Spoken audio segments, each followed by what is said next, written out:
आज का जो हमारा टॉपिक है वो है पाइल्स यानी कि बवासीर। ये बच्चों बड़ों बूढ़ों तमाम उम्र अफराद में देखी जा सकती है।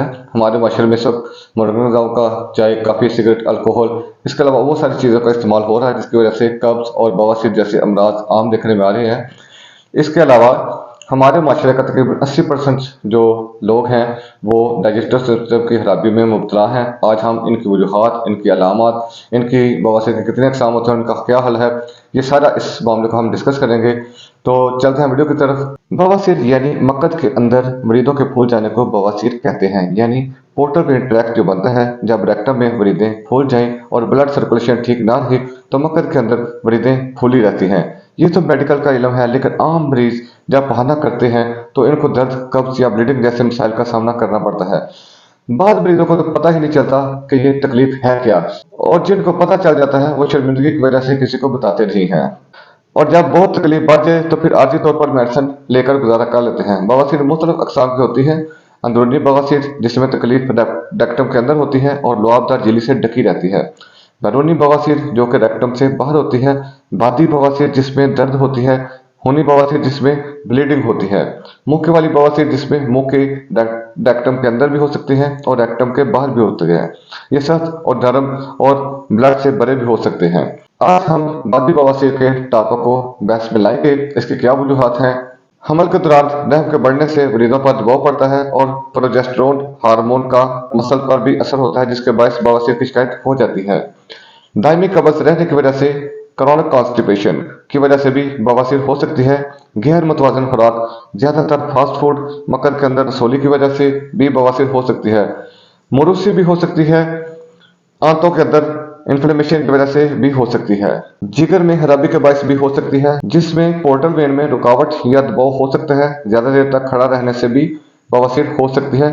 किसी गीली जगह पर बैठे और मक्कत पर गर्मी और सर्दी इकट्ठी लग जाए तो भी बवासीर हो सकती है। इसके क्या अलामत हैं कि जिसके जरिए हमें पता चल सके कि ये बवासीर है। तो सबसे पहले हम अलामत को बहस में लाते हैं। मक्कत पर खारिश और जलनदार दर्दी होगी। मस से बगैर बहाने के भी बाहर निकल आते हैं और दबाने से वापस अंदर चले जाते हैं। कई दफा दबाने के साथ भी अंदर नहीं जाते। बहाना करते वक्त या बाद में दर्द का होना, चलते वक्त दर्द होना। अब हम चलते हैं होम्योपैथिक ट्रीटमेंट की तरफ कि जिसके जरिए हम इस मर्ज को क्योर कर सकते हैं। सबसे पहले जो मेडिसिन हम इस्तेमाल करेंगे वो होगी सल्फर 30।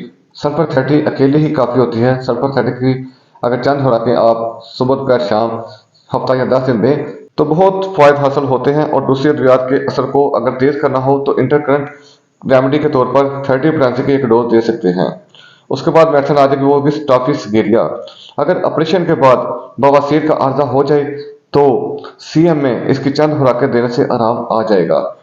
इसके अलावा अगर सल्फर 30 सुबह, एस्क्यूलस हिप 30 दोपहर और नेक्स्ट 30 रात को दें तो ये तकरीबन काफ़ी केस को क्योर कर लेती है। अगर सल्फर 30 सुबह और नेक्स्ट 30 रात को 10 से 15 दिन दें तो इससे भी बवासीर का मसला हल हो जाएगा। और अगर मुकम्मल आराम ना लगे तो किसी दूसरी दवाई की अलामत वाज़ेह हो जाएंगी। कैलकेरिया फ्लोर ये मरीजों में बढ़ने वाली रुकावट, गुमर और गांठों को खत्म करती है। बायोकेमिक में 3x 6x में इस्तेमाल होती है। इसको आप दूसरी दवा के साथ भी इस्तेमाल करवा सकते हैं। इसके बाद जो मेडिसिन आएगी वो भी कॉलनसोनिया। हमले के दौरान अगर आपको बवासीर हो जाए तो ये मेडिसिन टॉप ग्रेड रेमेडी है। 30 पोटेंसी में 5 कतरे सुबह, 5 कतरे दोपहर और 5 कतरे शाम थोड़े से पानी में मिलाकर आप पी सकते हैं। एस्क्यूलस हिप 30 पोटेंसी में इसमें मरीज को शदीद कब्ज और रहनुमा अलामत के मरीज को ऐसा महसूस होता है जैसे मक्कत के अंदर छोटी छोटी लकड़ियां या कांच के टुकड़े फंसे हुए हैं। इस दवा को 30 पोटेंसी में 5 कतरे सुबह, 5 कतरे दोपहर और 5 कतरे इस्तेमाल करने से आराम आ जाता है। अब हम चलेंगे हर्बल टिप्स के ऊपर कि कौन से ऐसे नुस्खा जाता है या कौन सी ऐसी दवाइयां हैं जो बवासीर के लिए कारगर होती हैं। अगर कबल हो तो छिलका इसबगोल और नीम गर्म दूध 1 गिलास में रात के वक्त भिगो लें और 10 मिनट तक पड़ा रहने दें। उसके बाद जब इस छिलका इसबगोल खोल जाए तो आप इसको रात को सोते वक्त पी लें। ये बवासीर और कब्ज दोनों के लिए कारगर है। अगर आपकी बवासीर शुरू के मराहल में है या इब्तदाई स्टेज में है तो इसको भी क्योर कर लेगी। जीरा और दही का इस्तेमाल किया जाए। इसके अलावा जीरा और हल्दी का पाउडर जो है उसको दूध में डालकर पीने से भी आपको आराम आ सकता है। लेकिन मैं मशवरा दूंगा कि आप जीरा और दही का रायता बनाकर इस्तेमाल करें। आप सालन का इस्तेमाल कम से कम कर दें। बाद मरीजों को मैंने देखा है कि वो टर्मरिक पाउडर यानी हल्दी के खुशबू को मुंह में रखकर गोलियां बना लेते हैं या हल्दी के कैप्सूल भर कर इसकी दवा सुबह दोपहर शाम कैप्सूल खाते हैं। ये काफ़ी सोजिश तो है, लेकिन मैं आपको मशवरा दूंगा कि आप हर्बल टिप्स हर मरीज़ को अप्लाई ना करें और ना कोई मरीज़ हमारी बात सुनकर ये हल्दी वाला नुस्खा इस्तेमाल करें, क्योंकि बाद मरीज़ों की सेहत अच्छी होती है और बाद मरीज़ कमज़ोर और बाद मरीज़ मैदे की तज़ाबियत में मुब्तला होते हैं। मैदे की तज़ाबियत वाले मरीज़ों को हल्दी थोड़ा सा इरीटेट कर सकती है।